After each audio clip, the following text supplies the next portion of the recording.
back, everybody. We're going to do the second part of our patterns lesson. We're actually going to do some final artwork. If you want to share, make sure you email or tag Art Room Garden.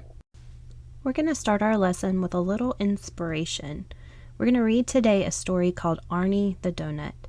If you've never heard of Storyline Online or used it, it's an amazing website and YouTube channel that allows students to listen to professional actors read aloud popular books.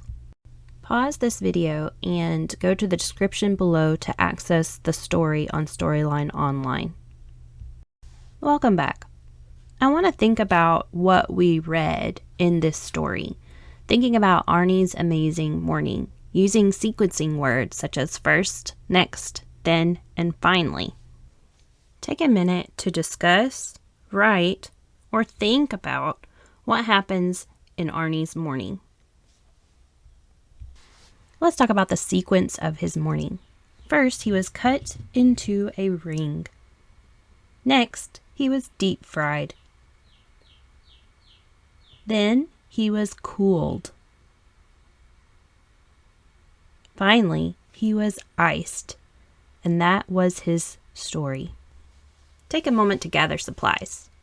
Crayons, paper, and a round object to trace. You may also want to download the Zentangle patterns or the eyes to help with this assignment, but you don't have to.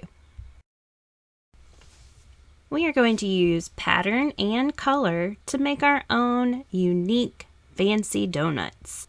Now, let's get all of our supplies ready so that we can begin drawing. My round object is coming from the recycle bin. It's an old peanut butter top. And I'm going to use a brown crayon to trace the outside of the circle for my donut shape. I'm going to do this 2 times so that I can have a friend for my donut. And we will have 2 different donuts being best friends in the box. I have 2 donuts, but if you wanted to create a whole box full of donuts, feel free. I'm going to start my donut by making the mouth. One of my mouths is going to be a circle, so I would just draw a circle. The other is going to be a happy face, so that you're going to have a short U shape, which is a curved line, and a long U shaped, which is another curved line. At the top of my donut, I'm going to put 2 curved lines that look like little hills on the top of his head.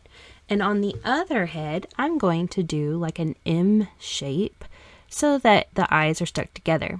That kind of gives a variety of different kinds of eyes. I want them to have facial expressions, so I'm going to use some fun eye techniques in order to make them look like they are surprised or happy or excited or mad or sad, whatever you want to do. We also want to add arms.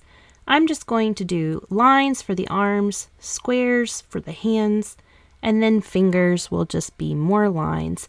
And I want them side by side so it looks like they're high-fiving each other. I'm going to do the other side the same way.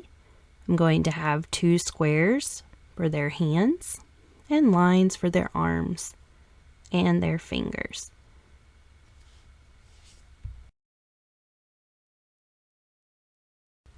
Now that I have my donuts finished, I'm going to create the icing. To do this, I'm just going to make wiggly lines spread across the donut as if icing was poured on the top. You'll notice that these are wavy lines that are at the edge of the donut, much like wavy lines would show up at the edge of a donut if it iced. Now earlier I said we were going to use color, and this is a great chance to remind you of the colors of the rainbow.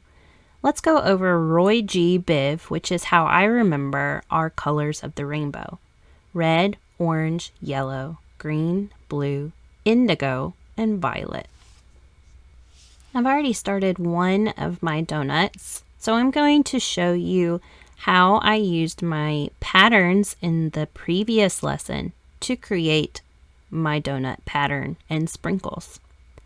I took my paper that I had, and I can pick any one of these or just create a new one.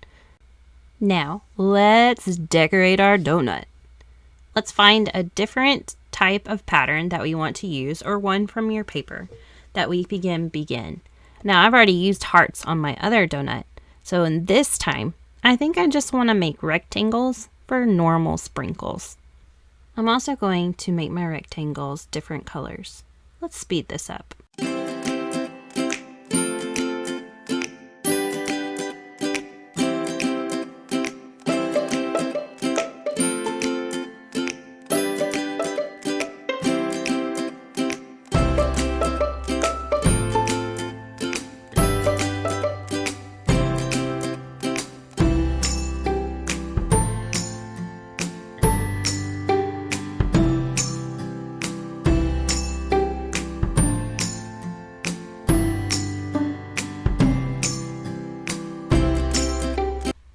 To finish the donut, I want to outline my donut with a black color.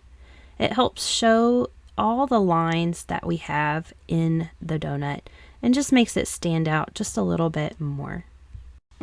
Just because you're finished with your artwork doesn't mean the creativity has to stop. Try writing a story about a crazy adventure your donut might have. You can start this by writing these words on your paper. First, next, then, and finally. Here's an example. First, Hart saw a girl sitting right beside him in his new box. He was so nervous to make new friends in his box. Next, he waved and said, "Hello, my name is Hart." Then she waved back and said, "Hello, my name is Rainbow. I'm new here." He said, "Me too." Finally, they both smiled and gave each other a high five. The end. The beginning of a story doesn't have to be that long, so you can just get started with a fun story in this way. Now don't forget to share both your story and your artwork. It could be a lot of fun to share this with others in our art room garden. I'm so glad we got to do artwork together. Until next time, be creative and be kind, and share that kindness with others. Bye.